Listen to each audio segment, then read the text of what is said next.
What's up, everybody? Good morning. I hope that you are doing well and feeling rested. I'm glad that you're with me today.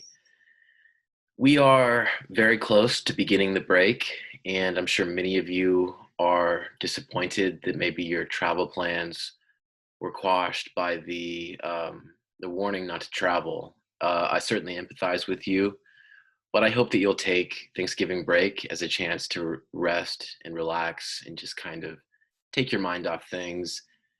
Granted, it's difficult to do that because we're inside and we're stuck inside, but just do your best to try to relax and take a load off. Now, today we will address a new set of topics related to political culture. We'll also finish up our lecture on voting behavior.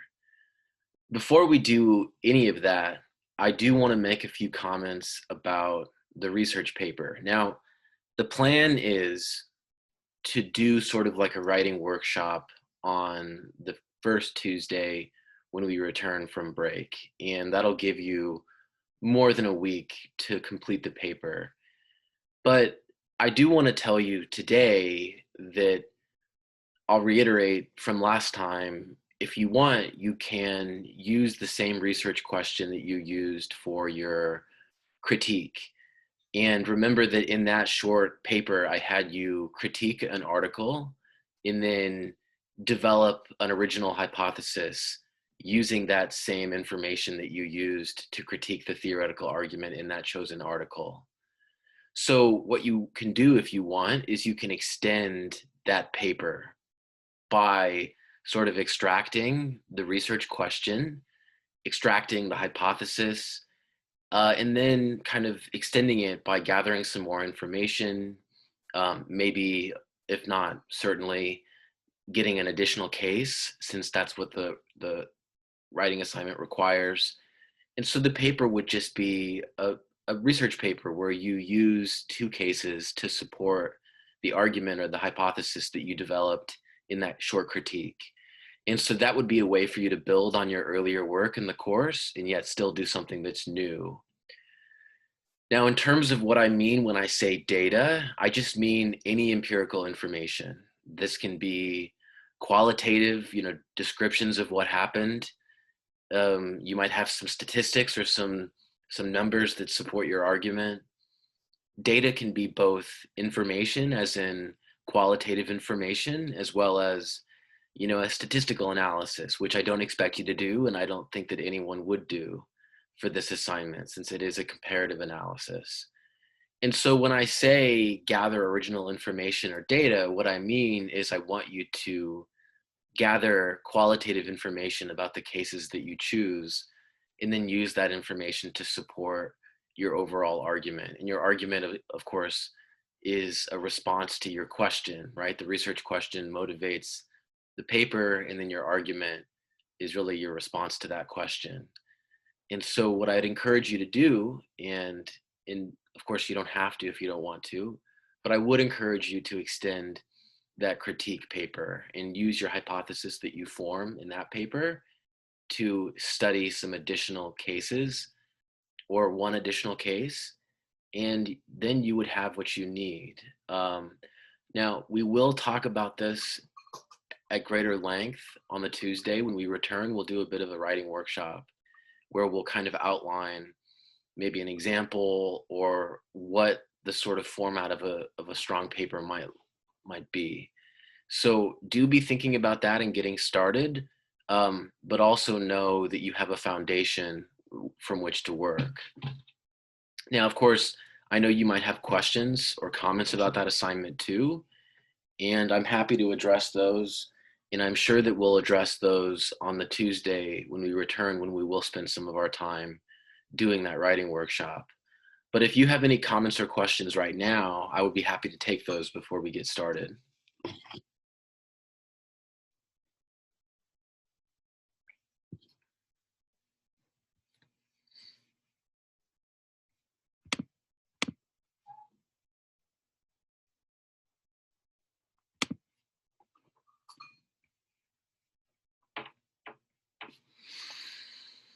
Okay, well, let's get back to it. So, as you'll recall, we're addressing. Just a minute, everyone. My kitten is misbehaving. I need you to cooperate. Okay. So, we were addressing voting behavior, and we addressed a few broad sets of perspectives that talk about why voters vote and why they choose to vote the way they did. And we talked about the sociological approach, which emphasizes partisan attachment and those sort of formative influences that go back to our upbringing, our parents' education and occupation and income, their beliefs and their partisan attachment, etc. The second set of perspectives relates to rational choice decision making and how voters make decisions based on calculations of what's in their best interest. We talked about how voters might do so based upon assessments of issues, the performance of the government, the performance of the economy, etc. All of these relate to rational choices that voters make about whether to vote and how to vote. And so I did put to you, what issues do you care most about last time? And we got a variety of responses, but a lot of you agreed that issues like immigration, a path to citizenship, healthcare, debt relief for students, these issues really matter a lot. And these issues are certainly issues that reflect the simple fact that we're in the United States. And what's rational for us, of course, relates to the institutions that we live under and the system we live in. And so we've got a different set of issues than a country like Honduras, where violence, security, human welfare are much more important issues. And in fact, voting is often going to be motivated by very different considerations in a country like Honduras, simply because this is a place that has one of the world's highest murder rates, high violent crime rates, rampant corruption within the police and civil institutions, and in general, it's not a robust democratic state that provides the kinds of guarantees and services and goods that we come to rely on and take for granted here. And so, whereas the issues that we care about here will often relate to things like healthcare and maybe the strength of the economy, in a place like Honduras or Mexico, security or crime might be perceived as more important. Corruption would also be perceived as more important. Maybe democratic reform in some cases would be perceived as more important. The point that I want to make to you is that what is rational for us here is different than what is rational for voters in Honduras. And so rational choice voting models are always contextual. They always depend upon assessments of conditions on the ground in the place where voters find themselves. Rational choice then is interesting because it provides a set of general predictions, but that are nonetheless dependent on the context in that specific place. The third set of perspectives that we discussed broadly before going into a little bit more detail now relate to institutional approaches. These are perspectives that emphasize those rules and constraints that we set up ourselves in society, everything from electoral institutions to party systems and rules about the organization of the economy, the regional distribution of power, so on and so forth. And we know a few things about institutions and how they affect voting. In general, we know that they can affect the likelihood of voting and the likelihood of voting in different ways. First, because they reduce or they increase or affect the information costs that voters have. And so if, for example, we have lots and lots of elections, it can be overwhelming for voters and it can depress turnout. Fewer elections can often be more manageable, and the ways that governments organize information and communicate with voters is also important because it can discourage turnout if there's too much information and if there are too many elections. Another important insight is that institutions that are more open to involvement by citizens are better at increasing turnout as compared to systems that are more closed off.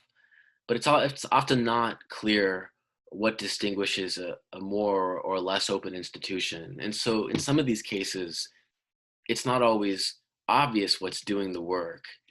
But we can stop for a moment and enjoy some comic relief. You've probably seen these memes that go around on Facebook and social media. There's even one for election fatigue. So if you've ever felt like there are just too many elections, like if you're from California, you know that there are a lot of elections, and there are state and local elections. There are of course national elections. There are elections for appointments to special boards and commissions and special districts, election after election after election. And though the information on ballots is often organized effectively, the ballots themselves can be overwhelming in how big they are. I remember I would just often, and maybe I'll disclose this, I would often just like look at, the sort of recommendations made by people I trusted about certain races, because I just didn't know anything about the candidates. And so how was I supposed to make an informed decision? But the point that I'm trying to make is that there are a lot of elections. And one of the institutional rules that seems to depress turnout relates to the frequency of elections and how overwhelming the information on ballots can be when it comes down to the actual design of the election. So maybe some of you out there have felt this before, that feeling of just being overwhelmed with the number of elections and the times that you have to go to the polls, and oftentimes maybe the difficulties surrounding going to the polls. We know that presidential elections, midterm elections can sometimes present voters with a lot of difficulties, especially if they live in minority districts where the number of polling places has been reduced. It's also the case that local elections tend to have much lower turnout rates because it's just one more election. And rationally speaking, if voters are going to skip an election, maybe they think that local elections are less important, although it's been shown that local elections can be extremely consequential. So the general point is that institutions that translate into frequent elections can be very exhausting for voters. It can affect turnout. Now, on the other hand, there are other institutions that work the other way, and these often relate to what we call compulsory voting, or rules that require voting eligible citizens to go out and vote on election day. So this is mandatory voting, and it requires citizens to register and to vote in elections. And this is actually quite common. 21 countries, including 10 Latin American countries, had compulsory voting as of December 2017.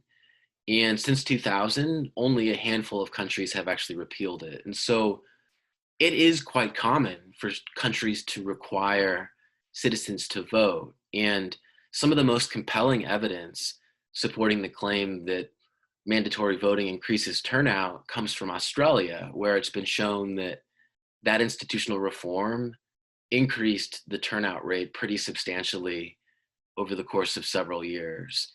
And so these are always interesting discussions to have with Americans, because compulsory voting often hits us as excessive and coercive. And in fact, when I typed in mandatory voting in Google and looked at the images, this was one of the first ones that came up. And this sort of says it all, right? Like, it is coercive in the literal sense to require people to vote, but all rules are coercive. That's the nature of a rule. It compels behavior. And so from that perspective, mandatory voting is just one more rule, right? It's no different than the rule that requires you to simply register if you want to vote. Qualitatively speaking, there's no difference between those rules. But there is a very, very heated debate about this in the United States when it comes up as an issue. In fact, you might remember that in, I think, what, 4 or 5 years ago, Obama said in a interview or something, he said that mandatory voting should be instituted in the United States. It would do a lot of good. And he was celebrated by a lot of sort of moderate and center left commentators, but he was absolutely torn apart by more right-leaning commentators. And so it is an issue that's debated and invokes sharp differences. On the one hand, it's viewed as coercive and it's viewed as an infringement on our freedom or our liberty to choose. But on the other hand, there are a lot of arguments in favor of mandatory voting, simply from the perspective of voter turnout and in incorporating more people in the political process. And so there are always two sides to a story. On the one hand, it may be coercive and a literal infringement on rights, but on the other hand, it could bring some benefits that are worth considering. So let's stop and watch this video, which discusses some of those benefits and also makes some comparisons to similar countries, which is important for us. Americans love democracy, except when it comes to voting. The U.S. came in nearly last in a recent ranking of 35 developed countries for voter turnout. And in the 2014 midterm elections, only 36% of eligible Americans voted, the lowest turnout in more than 70 years. The 2012 presidential election was higher, but still not great. 53.6% of eligible Americans voted. So is there something the U.S. can learn from other countries? France and Sweden both rank higher on the list than the United States, and it might be thanks to their automatic voter registration system. France automatically registers citizens when they turn 18, while Sweden and other Scandinavian countries use tax registration information to produce a national database of voters. A few U.S. states have adopted some form of automatic voter registration: Vermont, Oregon, California, and West Virginia, and many more have considered it, but efforts have been stalled. Australia, however, takes things a step further. Federal elections have been mandatory for nearly a century, and the results are impressive. 95% of the voting age population participated in the 2016 federal election, and that includes almost 87% of all 18 to 24-year-olds. Australia also holds its elections on Saturdays, so they don't conflict with the work week. In fact, the majority of countries hold their general elections on weekends. In the US, people vote on a Tuesday, which works great if you're a 19th century farmer. But for those of us living in the 21st century with 9 to 5s, not so much. The election day issue has caught the attention of both Bernie Sanders and President Barack Obama, who have called for making it a national holiday in the US. Sanders went as far as proposing legislation for a, quote, democracy day in Congress that would have given Americans the time and opportunity to vote. But the bill received no support and was never put to a vote. Another country the US could look to for inspiration? India. Voter turnout in India's 2014 election set a record at 66.4%, and voting isn't even mandatory on a national level. It's partly thanks to a culture they created. Many Indians have a strong sense of civic duty, and government initiatives like National Voters Day have helped.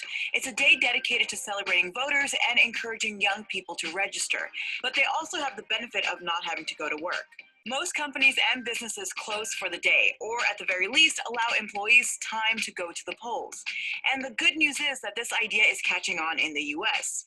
Tech companies like Spotify and Square are taking the lead by giving their employees time off to go vote. But there are other ways to help more voters cast ballots. And we can start by not making it so difficult for so many Americans.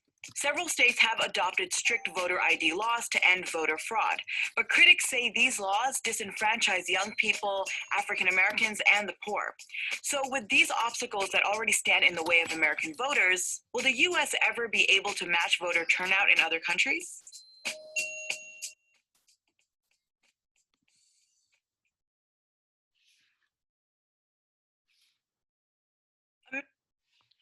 So this is a really interesting question because it relates to the question of institutions and how they affect turnout, but it also engages questions of rights and liberties and what is democratic and what is not. And so it's both analytical and empirical, but also a normative debate. And so this is a moment for us where we can pause and think about this for a second. And what I want to do is I'm actually going to create a poll where we can vote. I'll launch this in just a moment here. Let me give this a try.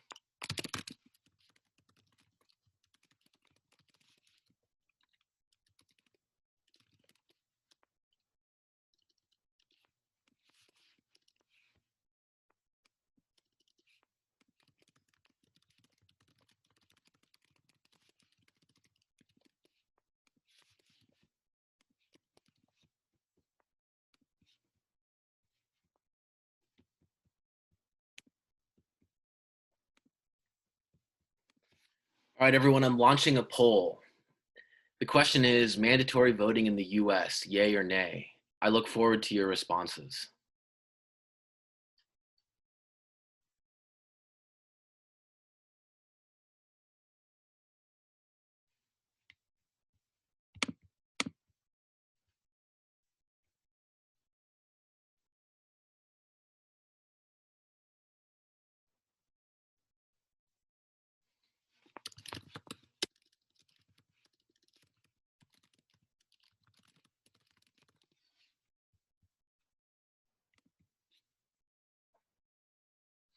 Wow, it's so close. We've got 2 votes out still.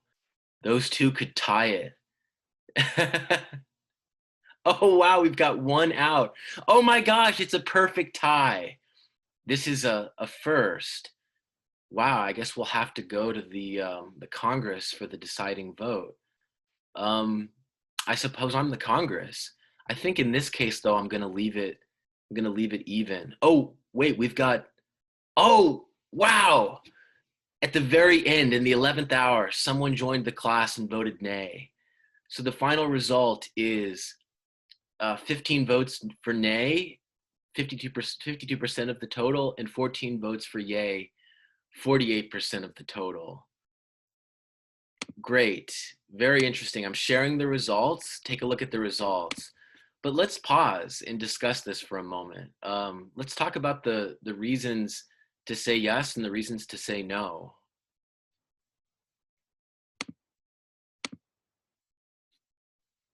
So those of you who said yes, what is your reasoning? Why should we have mandatory voting in the US? Um, I think mandatory voting is important because in the video it says that like in the 19th century, like it did benefit some people, but now we're living like in modern times and like as the moderator said, like people work from 9 to 5. So working class individuals who have to work even longer shifts than that should be given the opportunity.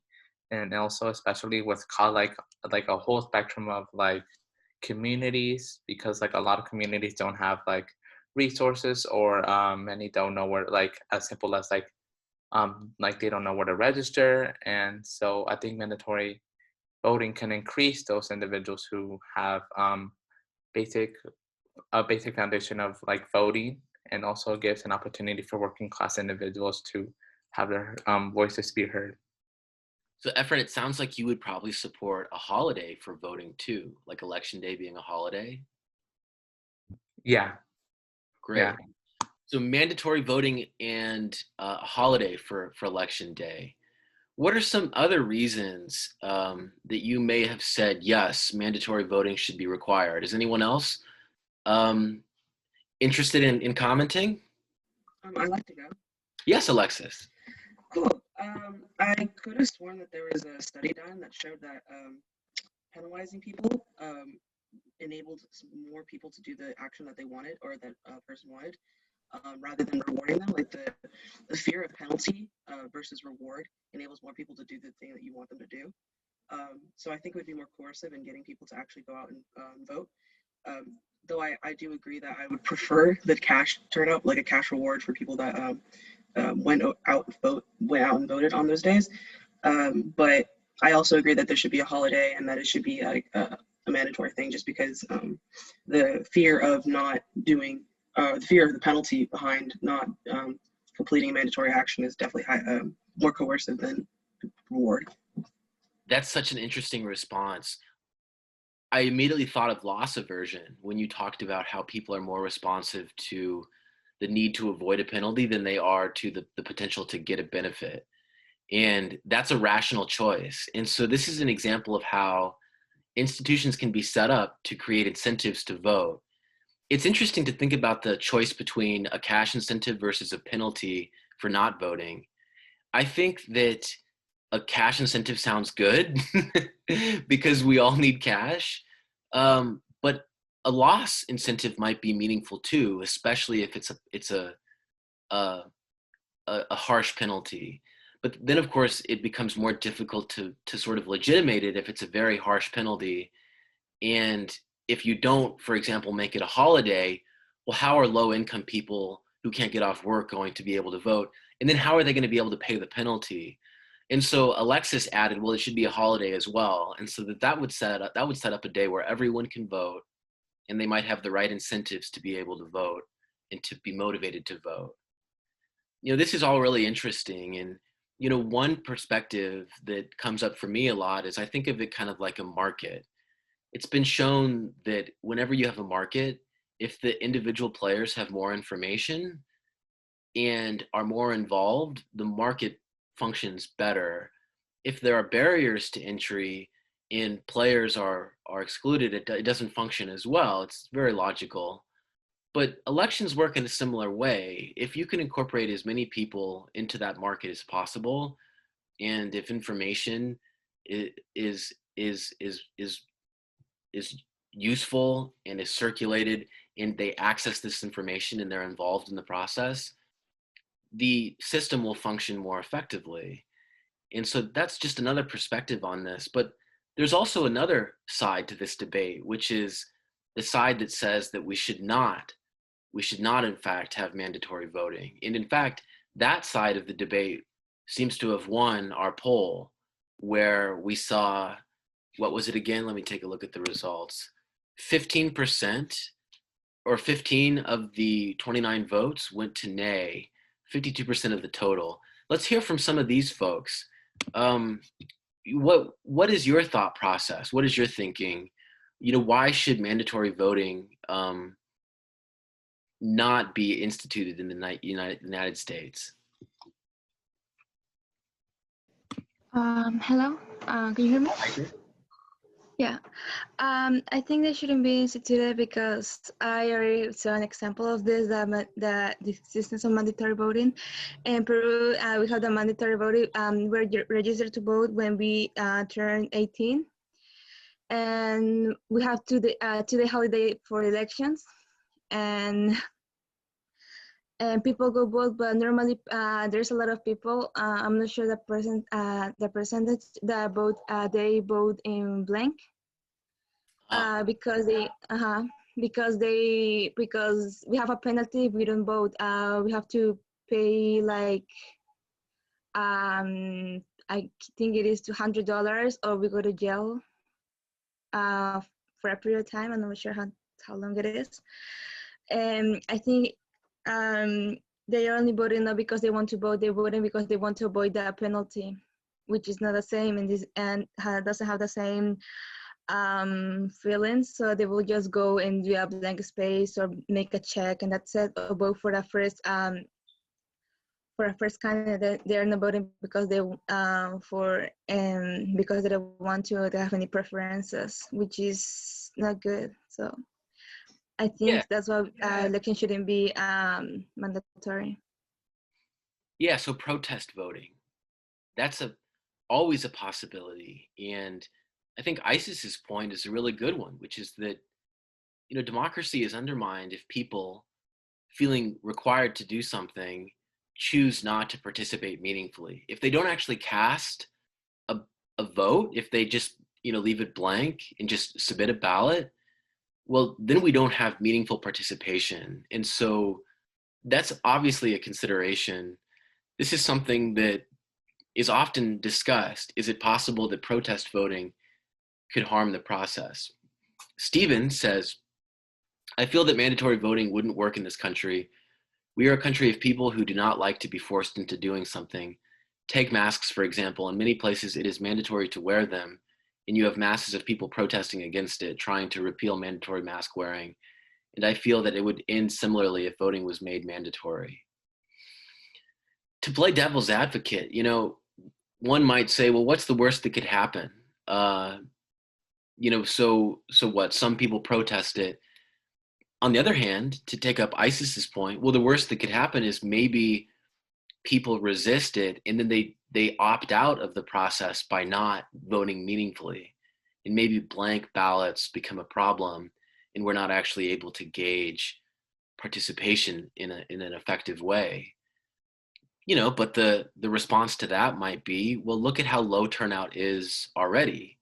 You know, it's falling below 50% in a lot of these elections. And so, you know, we can really only go up. And so maybe, you know, with mandatory voting, you do risk the possibility of some protest votes, but maybe on the whole, you have a net gain in terms of the proportion of the eligible electorate that comes out to the polls and votes.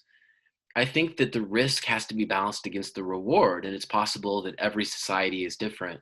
Peru, for example, is a country with infamously fragmented and unstable political institutions, and the electorate, on many occasions over the years, has revoked its support of traditional parties and institutions. The party system collapsed there in the 1990s, and the country hasn't really been the same since. On the other hand, Peru does have a relatively long history of democratic politics, as unstable as they are. The US is certainly not Peru, but we can also see how in the US, resistance to that kind of a mandate could be consequential in ways that we don't anticipate. It's an interesting discussion. Does anyone else want to talk about why mandatory voting shouldn't be the rule in the US? Caesar says mandatory voting doesn't seem to work on the representation of the people. Some people could feel forced to vote and could lead to voting for some random candidate just to avoid the punishment. Okay, so maybe the question of information and knowledge becomes relevant. Maybe mandatory voting would be insufficient without some voter education, or some, you know, integrative approach that involved a variety of efforts to try to increase awareness, educate people so they can participate meaningfully. Caesar says further, and people seem to struggle to put on a mask when asked to. I have to say though, I think that mask wearing rates of mask wearing are higher in states that have mandated it than in states that have not. And so I do agree that there are always people who protest it, but I think that sometimes those mandates work enough, right, to have some effect or more effect than if there wasn't anything at all. And so I think that that's the way we have to think about this. You know, is the net effect larger than if there was no change at all? And is the risk worth the reward? Kevin says if they're arthritis. Well, they can always request a mail-in ballot, but I certainly understand that that's a good point too, Kevin. You know, you need to create an environment where people can participate if required to. And so if there are handicapped or disabled people or elderly people who are unable to participate but are required to, that should be taken into consideration and they should be provided for in some way. Maybe it should be easier for them to get mail-in ballots or request absentee ballots. It's a discussion that will continue without a doubt. I want you to think about this and think about how this is sort of like a kind of test for considerations about democratic theory and participation and the effectiveness of democratic institutions and so on. Okay, everybody, so we're going to shift gears, but really kind of follow and continue with the same set of themes that relates to voters and citizens and attitudes and behavior and choices. And we'll do this by focusing on political culture and political attitudes. This is a very interesting discussion because culture gets us away from these formal institutions of the state, like the legislature and the executive, the electoral system and the party system, and gets us to, more sort of informal and kind of metaphysical things, ideas and beliefs that we have about the world and about what creates order in the world and how politics works and our expectations about how it works and how it should work. So culture then is very sort of above us, but in some ways it's the most important factor of all, because as you'll see, political culture distinguishes countries and can account for a lot of their differences and their similarities. So we're going to be focusing on culture and distinguishing between some different types of culture and talking about how culture becomes consequential for regime type, for all sorts of factors that we think about a lot in comparative politics. So in the first place, we'll define political culture as the set of attitudes, beliefs, and sentiments which give order and meaning to a political process and which provide the underlying assumptions and rules that govern behavior in the political system. And the overarching idea that comes from this literature on political culture is that culture affects politics. It affects politics because every political system is based in a political culture. It's based in a particular political culture. And the nation as a political identity is also a cultural identity. And the nation is the main form that cultural identity takes. The nation becomes sort of like the vehicle for the expression of cultural identity. Politics then is inseparable from culture, and society itself gives meaning to political culture through symbols and rituals, things like Independence Day or Bastille Day in France. These become really, really essential because culture is constructed and reconstructed through symbols and rituals that sort of bring us together and highlight our shared identity. And so culture is a construction in the same way that the nation is. And as a cultural identity becomes the basis for a national identity, society reinforces these symbols and these rituals. And it becomes this sort of mishmash represented here on the left that's supposed to sort of be a representation of the formation of culture. But moving away from some of the abstract, let's focus on some of the key underlying claims of a cultural approach to politics, and in particular, a cultural approach to individual behavior, voting behavior. First and foremost, different nations and regions have different histories and cultures. A voter in China is different than a voter in the United States, is different than a voter in Argentina, is different than a voter in Germany, and so on and so forth. Secondly, cultural responses are learned and ingrained in us. We adopt them or sort of learn them, if you will, from those who come before us, and they persist and they spread beyond that original time period or group that originally gave rise to them. And so it's that old idea, you can't escape your fate or your origin. We are sort of given or sort of gifted, if you will, these cultural responses, and we learn them and we ingrain them, and they persist in this way. And as they persist and as we learn them, they shape and they limit the range of choices available to us at any given time or place. We become, in some sense, conduits for the expression of a logic of appropriateness, right? This kind of like social acceptedness. We behave in a way that is acceptable to our community. We behave in a way that adheres to the very limited set of options available to us under the given cultural sort of circumstances.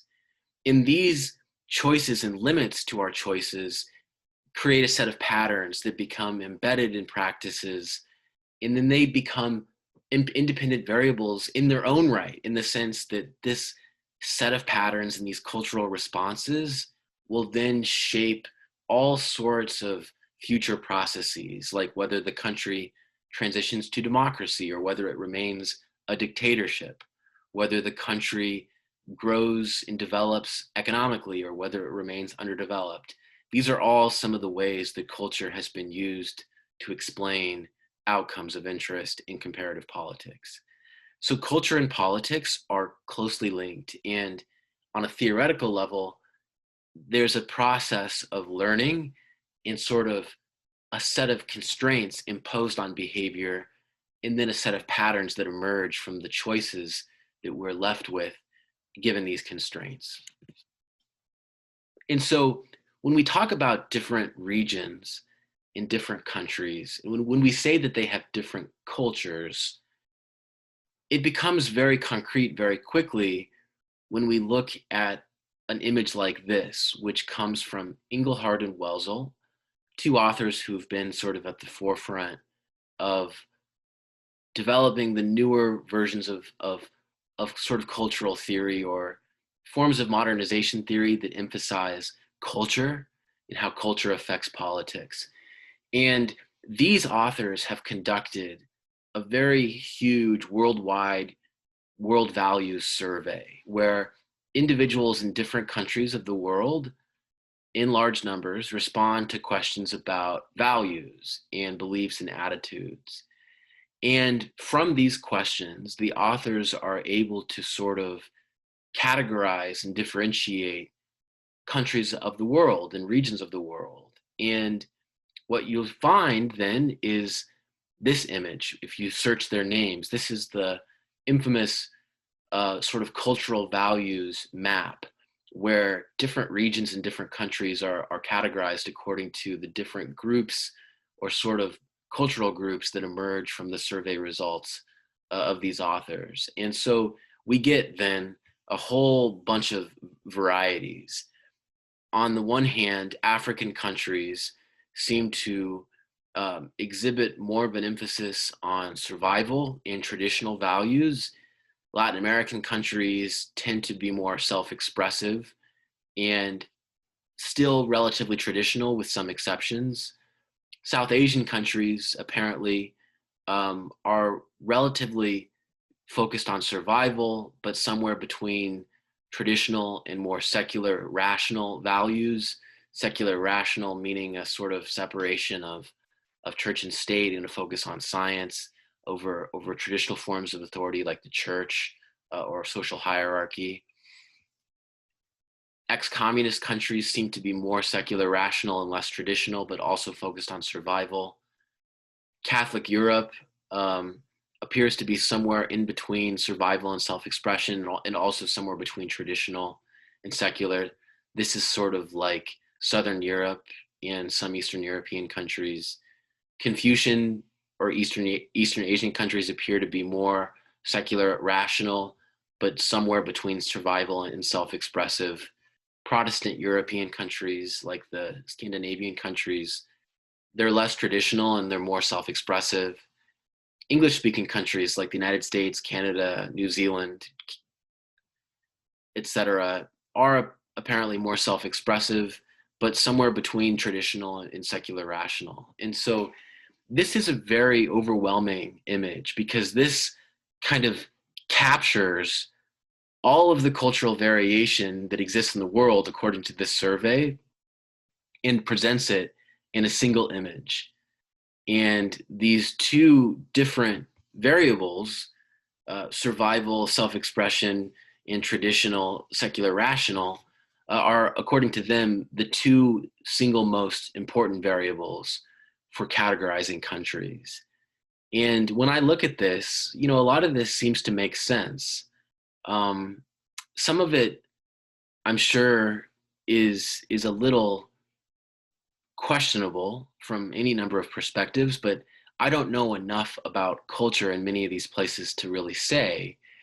When you look at this image, is there anything that stands out to you or anything that you think is suspect or on point Do you think that this is consistent with your understanding of the world? Does this oversimplify things? Is there something missing? I'm curious what your thoughts are.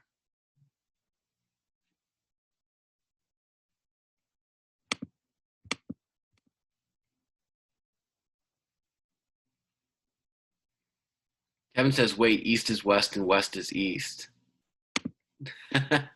What do you mean, Kevin?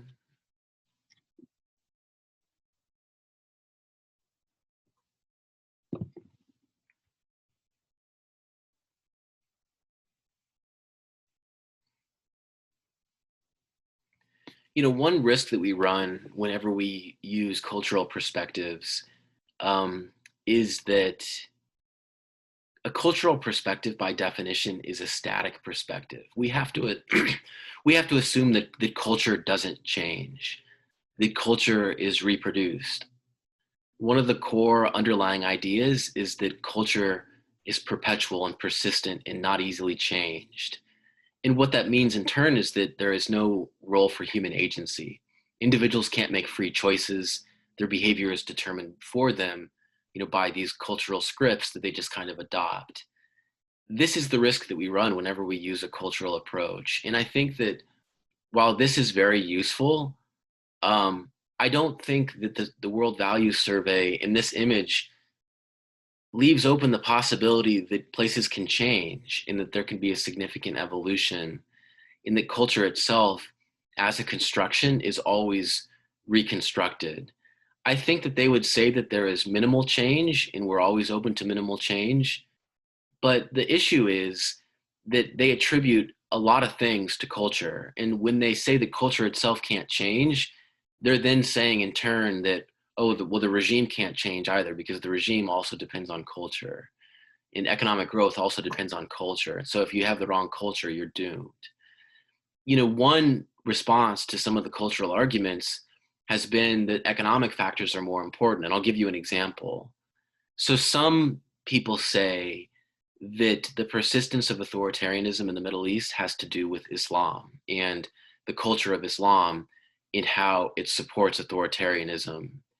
But it's been shown that oil might be a more compelling explanation, and that there might be characteristics of the region of the Middle East itself that have nothing to do with culture that could account more effectively for the persistence of authoritarian regimes in that region.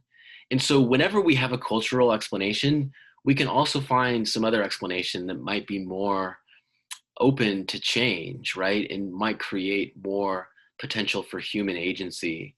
But culture is also useful because it's a way for us to understand how values and attitudes affect politics. And it's indisputable that they probably affect politics in some way.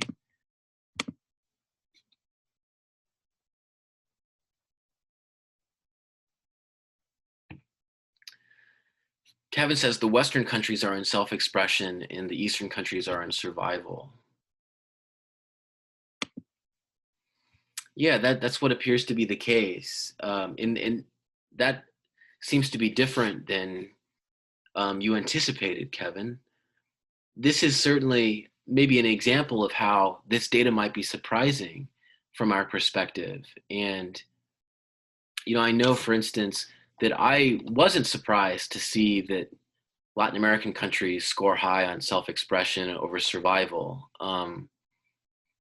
Though family is incredibly important in Latin American countries, and though I think of sort of emphasis on family as maybe related to survival, self-expression and the expression of love and intimacy and respect, these are also really important values. And so, you know, when I think of Latin American countries, I think of color and music and in beauty and in romance. That's what I think of. And so for me, that makes sense. It also makes sense that Latin American countries would be more traditional because they're very Catholic. And I don't know if there's a single Latin American country represented here that has abortion yet. I think that it's illegal in all, maybe Uruguay, although I don't know. I can't remember.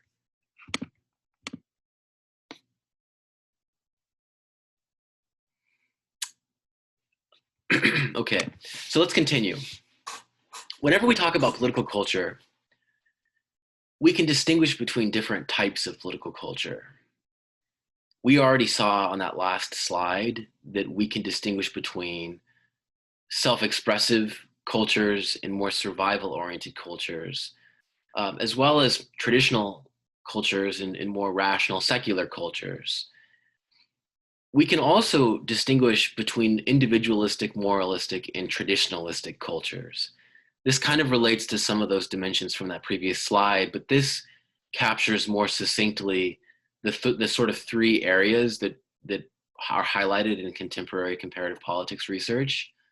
So the individualistic type of political culture views politics as a marketplace whose relations are conducted between self-interested individuals. The idea is that there's opposition to government and there's suspicion of organized entities, and instead individuals view themselves as individual agents who are either in cooperation or conflict to pursue and promote individual interests.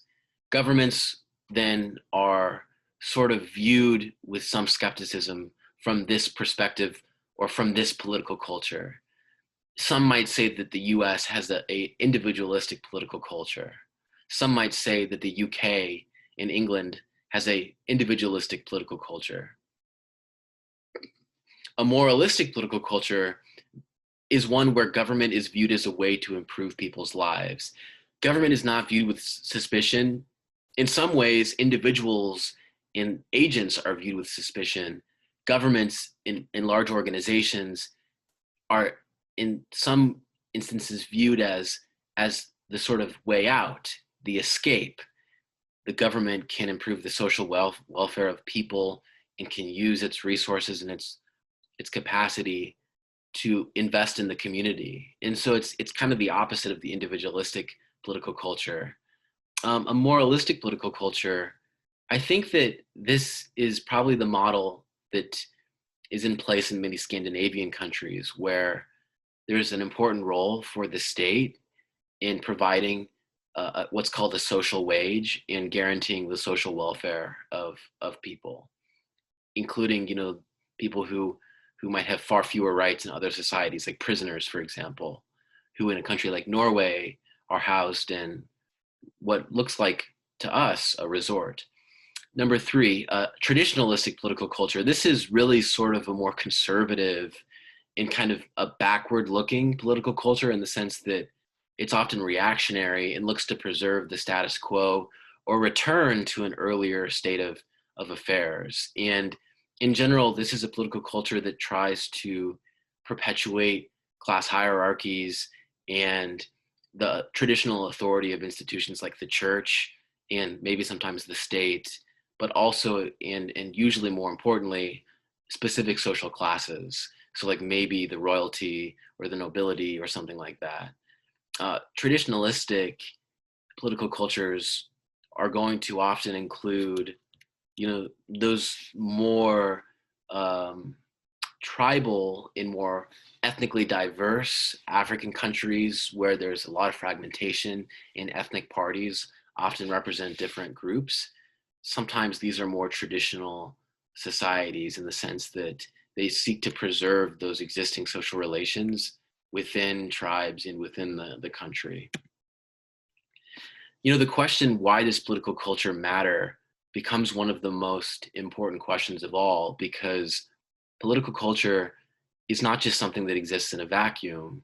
We already said that culture affects politics and that it becomes in itself an independent variable. Recall that earlier in the course, we discussed political culture and civic political culture as a potential cause of democratization. It can foster democracy in places where it doesn't already exist.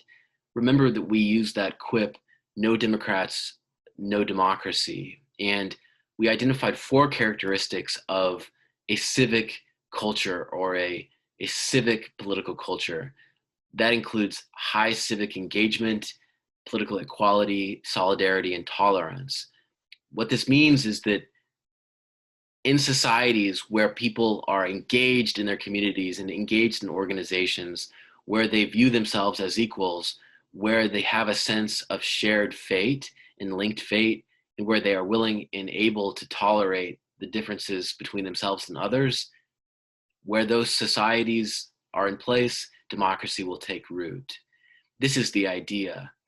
Political culture matters then in the first place because it can foster democratization. But of course, this also means that a certain type of political culture needs to be in place. And in particular, a civic culture needs to be in place.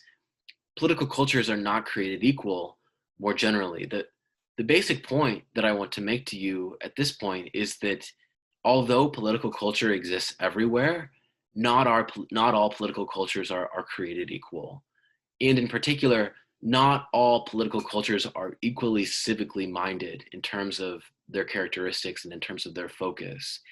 And working with this distinction between strong and weak political cultures, let's distinguish between strong and weak civic cultures. And we're going to do so by using the method of difference to compare Russia and the US.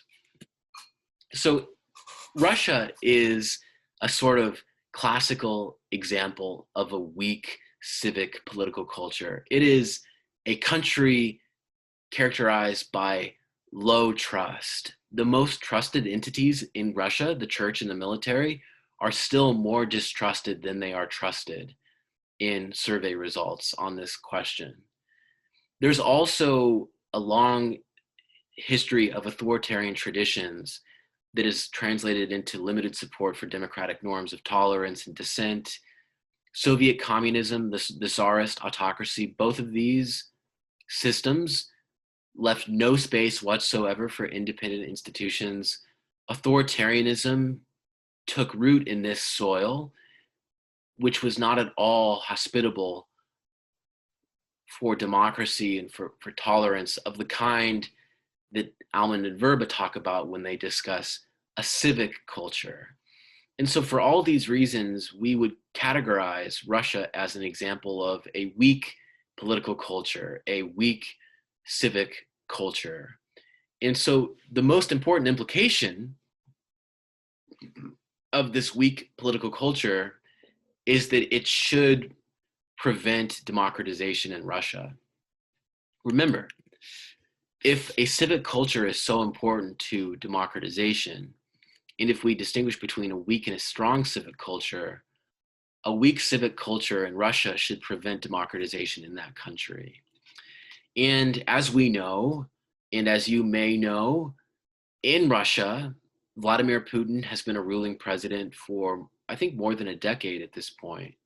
And he has secured continual re-election through, I believe, amendments to the Constitution and more generally creating an unlevel playing field between himself and the opposition. We would call this a non-democratic outcome, and a cultural perspective would suggest that this weak political culture in Russia supports this, continuation of authoritarian rule and prevents democratization in that country. Now, the United States, on the other hand, is an example of a strong political culture. This is where I want to begin to incorporate your input as much as possible. The United States is very different than Russia because it has a political culture shaped by immigrants who themselves were settlers escaping less liberal countries and less liberal environments. These were people who were looking for freedom by definition, and they were running away from the monarchy and the nobility who had concentrated power and left no space for independence and freedom and dissent in their own countries in Europe. And so from the very beginning, there was an emphasis on common law, strong courts, local self-rule, sovereignty, reliance on popular militias, individualism, freedom, property rights, and equality and tolerance and dissent, at least among white males who owned property, were all values. Now, I'm being sort of cynical because we know that the key question was, rights for whom, right? And we know that for hundreds of years, it was a very exclusionary system. And to this day, there are racial injustices that are an absolute, that are terrible, to say the least. Sorry, I'm struggling to speak today. But my point that I want to make to you is that, relatively speaking, in comparison, the US has a strong political culture. And eventually, those rights and liberties, in that solidarity, they were extended to women and blacks, and increasingly more and more groups are getting the vote, including felons in some countries and so on, in some states and so on and so forth. And so it is a strong political culture.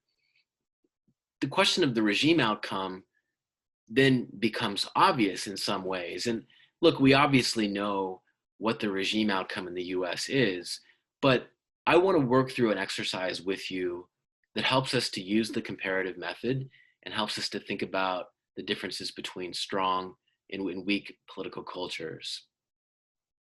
So we've seen already that Russia has a weak political culture in a non-democratic regime. Uh, the US, by contrast, has a strong political culture. Now we're comparing the US and Russia, and it's a most similar systems design. We're assuming that there are a number of variables they hold in common, but they differ in terms of this key variable, the strength of the political culture. The US has a strong political culture, Russia has a weak one.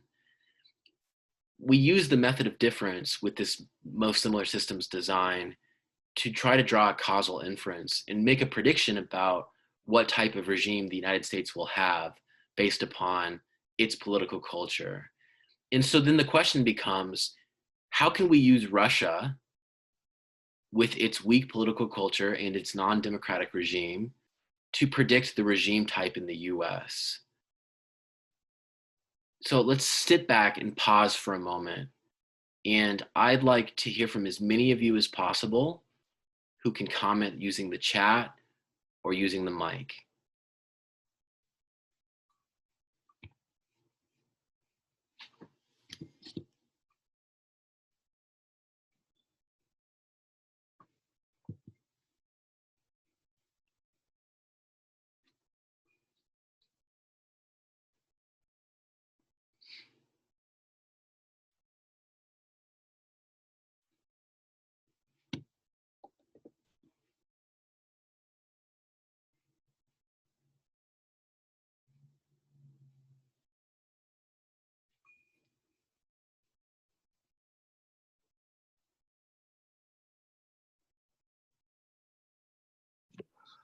I feel like it's hard to say exactly what type, because even though we have like different strengths in terms of our political cultures, I think at least like in the US we still have like fair amounts of um like distrust for some of the institutions.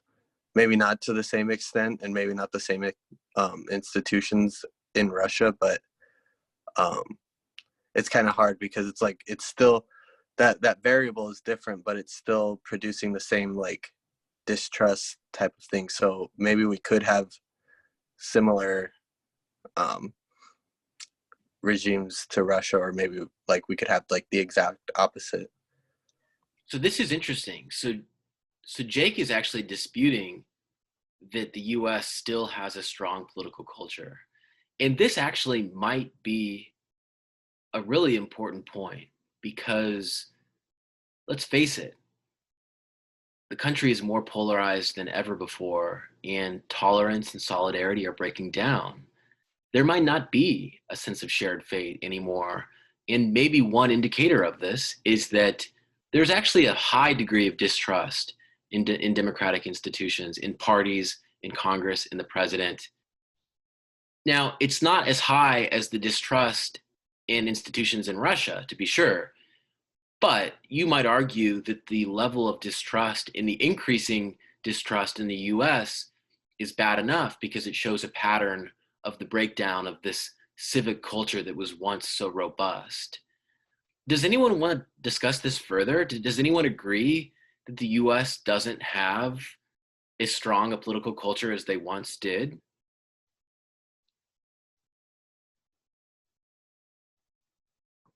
Or does anyone disagree?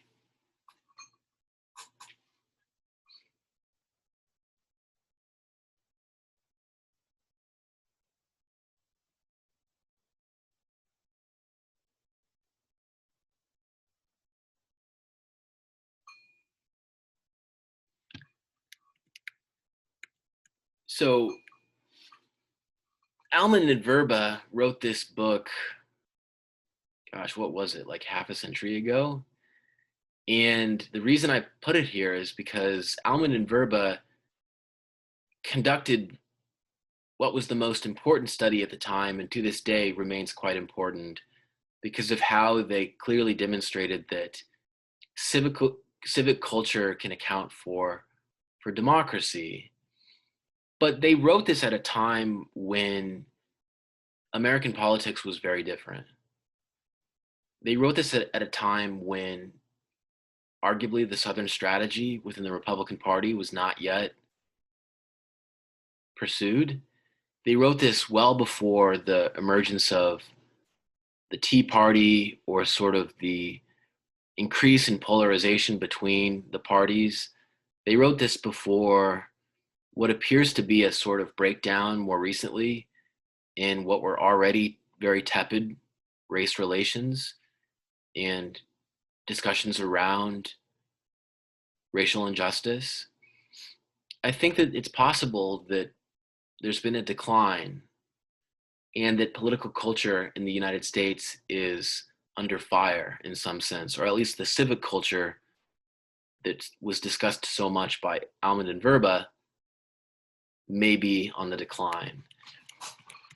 What do you think of this?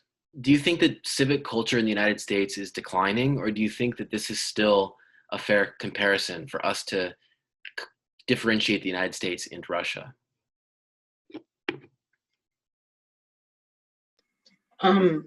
I'd probably agree that civic culture is declining, and that like polarization and like intolerance of different parties or different ideals has been like very broadcast by just multiple parties and multiple institutions. There's less solidarity amongst Americans to be like Americans and like vote American, or do what is American and enable democracy or democratic thought. So I have to agree with Jake in that sense. I also agree with you in that with like racial, with like new views on racial disenfranchisement or racial justice and immigration and like different policies that have been implemented throughout the last few decades. I think that the tolerance for other ideas and the solidarity between different states and different parties has just kind of gone down the hole. So I don't know. I think that's probably my.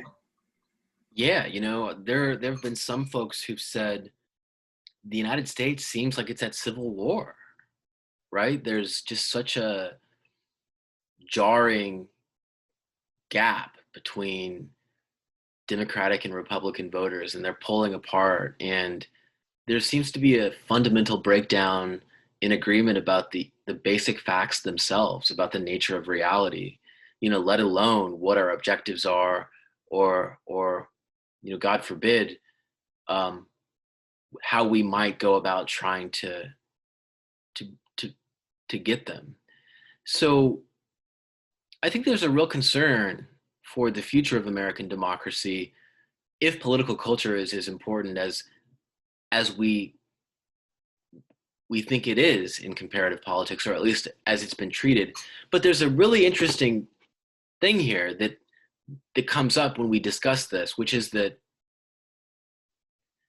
if civic culture and political culture in the United States is declining, that means that culture is more malleable than this perspective ever acknowledged it as being. It means that culture can change, actually, and it can change relatively quickly. It can change over the space of a few years or a few decades.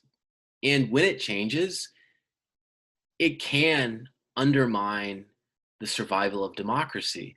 Would anyone dispute that US democracy it has been sort of under fire recently?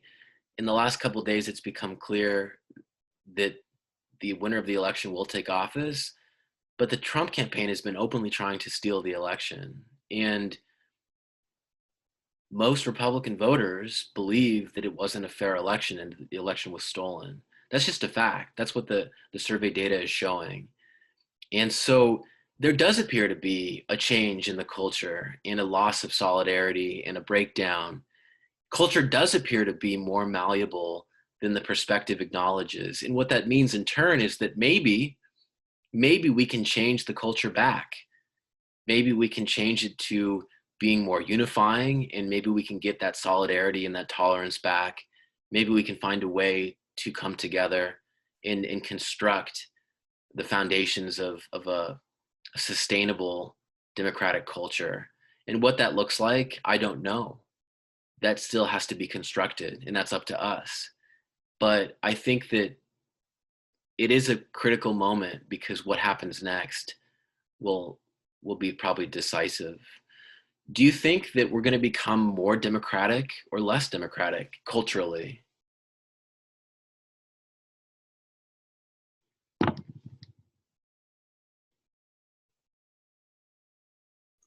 Depends what you mean by democratic. Well, what do you think a democratic culture is? Is there such a thing as a democratic culture? I'd say there's a republic culture in America, but not a democratic one.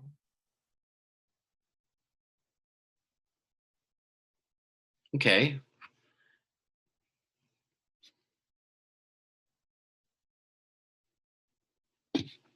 But like, I don't know if that's like the type of culture that would like become more democratic, more Republican, more authoritarian. There's so many things that it could be.